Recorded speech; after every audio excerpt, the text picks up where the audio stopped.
let's talk about trade and tariffs in general. Some of the things that are being proposed by the liberal government are like maintaining tariffs on U.S. goods until reciprocal U.S. duties are lifted.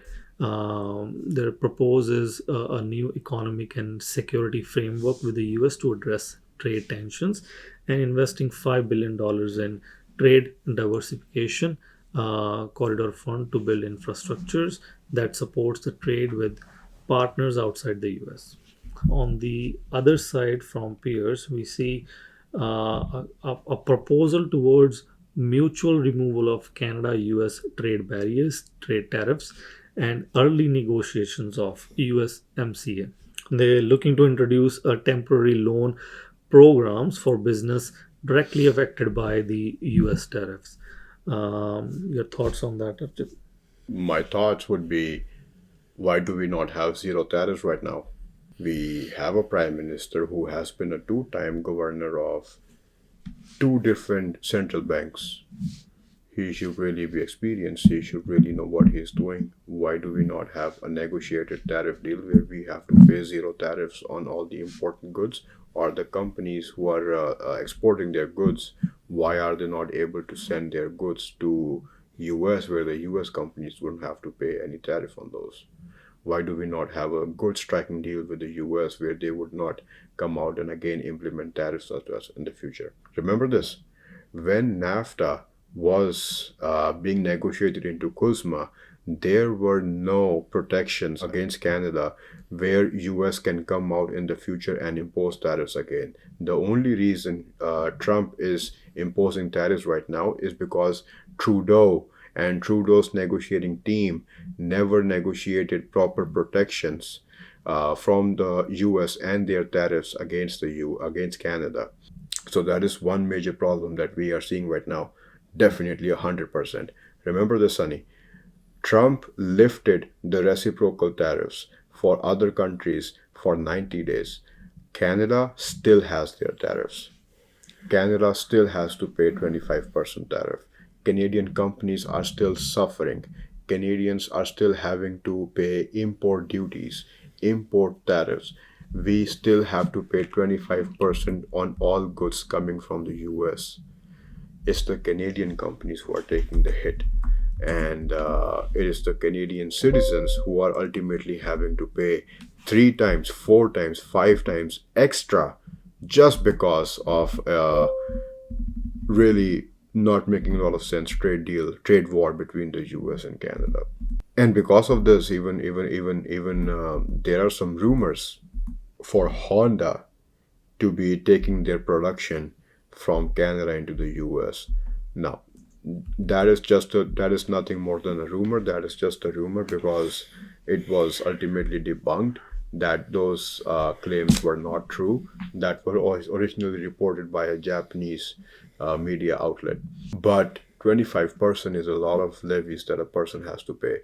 I mean, take an example, just this. Right now, United States imposed 245% tariffs on China. 245% tariffs on Chinese goods.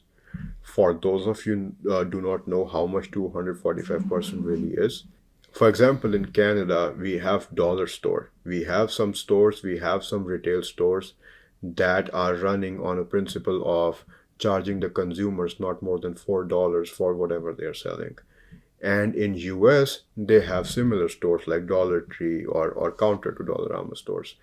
And what those stores do, they order in bulk on shipping pallets goods from China and other countries that they are able to sell in the US to US citizens. Now imagine this.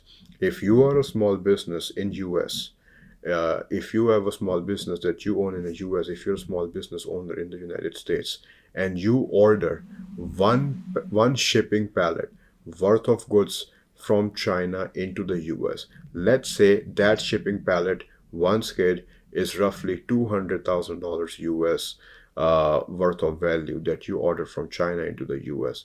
The moment you go at the border and clear that shipping pallet, as a small business owner in US, you'd have to pay 245% tariff.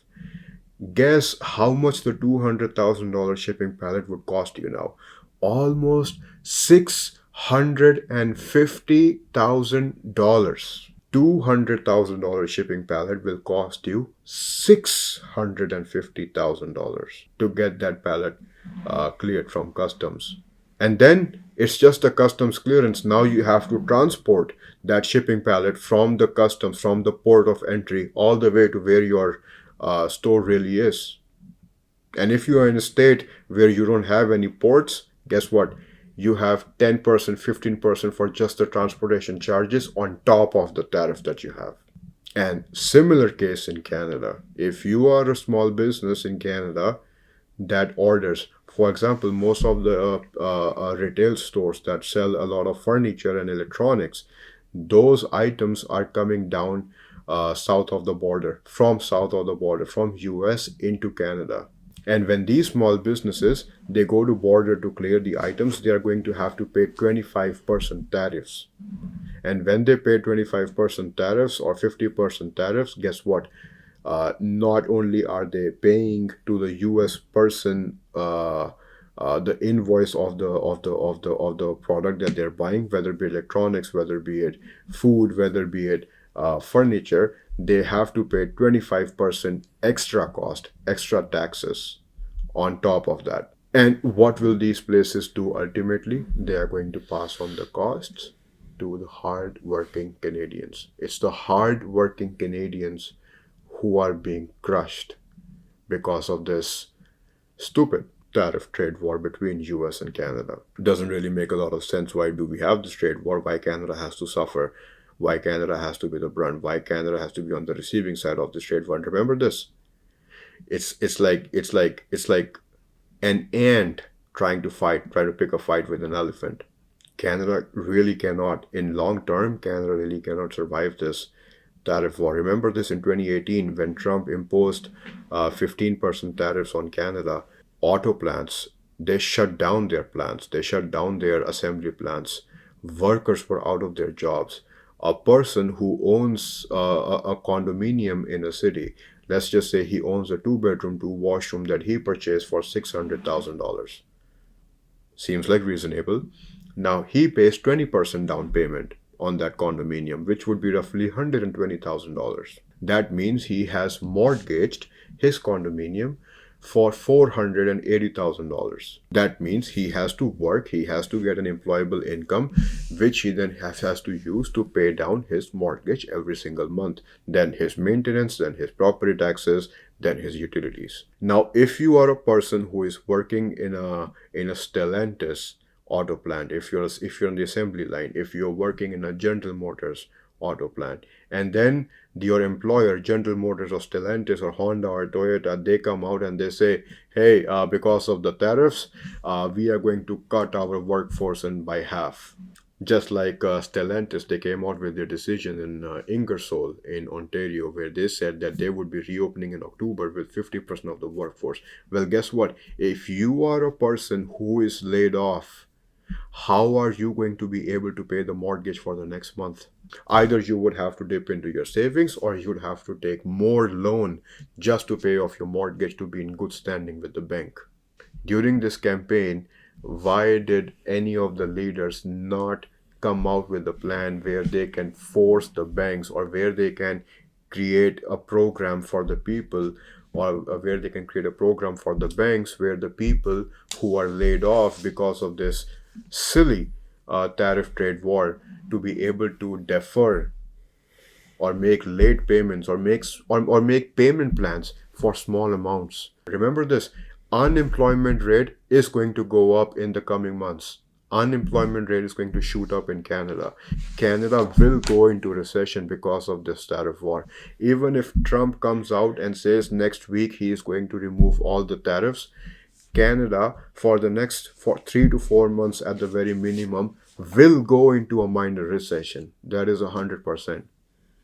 The unemployment rate will 100% go up because US is claiming they have already collected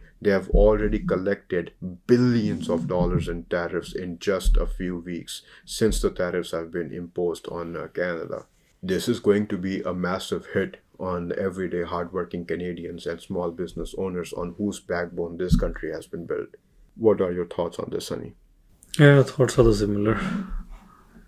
I think conservatives' approach is leaning more towards reducing housing affordability, reducing inflation. They're actually striking the right points when they're approaching and when they're advocating for their policies.